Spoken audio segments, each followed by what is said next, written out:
Hi friends, ये question rotatory motion chapter का है और ये आईआईटी का क्वेश्चन है। इसमें कहता है कि एक इक्विलेटरल ट्रायंगल है एबीसी जो कि एक यूनिफॉर्म वायर से बना है। इसमें दो आइडेंटिकल बेड्स हैं, ठीक है ना। शुरू में ये दोनों बेड्स ए पर लोकेटेड हैं। उसके बाद कहता है कि ट्रायंगल को जो है रोटेट किया जाता है अबाउट वर्टिकल एक्सिस AO, ठीक है ना। और उसके बाद क्या करते हैं कि बेड को रेस्ट से हम रिलीज़ कर देते हैं साइमल्टेनियसली दोनों बेड को, और वो उसको अगर नेगलेक्ट करते हैं तो कौन सा क्वांटिटी कंजर्व रहता है as the bed slides down, ठीक है ना।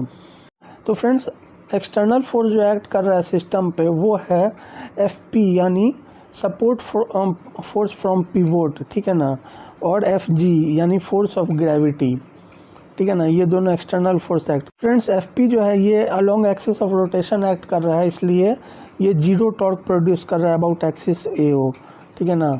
और FG जो है वो पैरेलल है एक्सिस ऑफ रोटेशन AO के, इसलिए ये भी जीरो टॉर्क प्रोड्यूस कर रहा है अबाउट एक्सिस AO, ठीक है।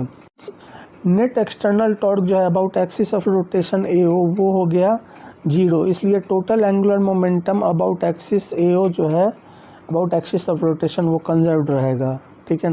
अब फ्रेंड्स, सिस्टम पे जो फोर्स एक्ट कर रहा है वो हो जाएगा, एक तो हो जाएगा N, ठीक है ना। N क्या है? Normal force between bed and wire, ये हो जाएगा N। फोर्स ऑफ ग्रेविटी हो जाएगा FG और फोर्स एक्सर्टेड बाय पिवोट हो जाएगा FP। ये फोर्सेस एक्ट कर रहे हैं सिस्टम पे। अब हम देखते हैं फ्रेंड्स, ग्रेविटी जो है, फोर्स ऑफ ग्रेविटी वो कंजर्वेटिव फोर्स है, ठीक है ना।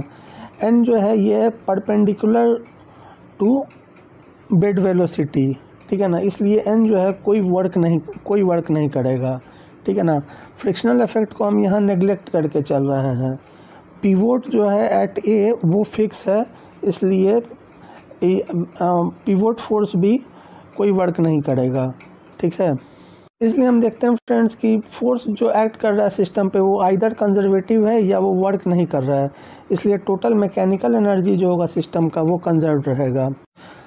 अब फ्रेंड्स, जैसे जैसे बेड स्लाइड डाउन करता है उसी तरह R जो है इंक्रीज करता है, इसलिए टोटल मोमेंट ऑफ इनर्शिया जो होगा सिस्टम का अबाउट एक्सिस ऑफ रोटेशन वो इंक्रीज करेगा, ठीक है ना।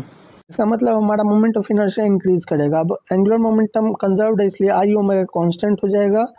तो I अगर इंक्रीज करेगा तो ओमेगा डिक्रीज करेगा, ठीक है ना, नहीं होगा। इसलिए यहाँ हमारा आंसर हो जाएगा answer B, total angular momentum और टोटल एनर्जी कंजर्व रहेगा। Thank you friends.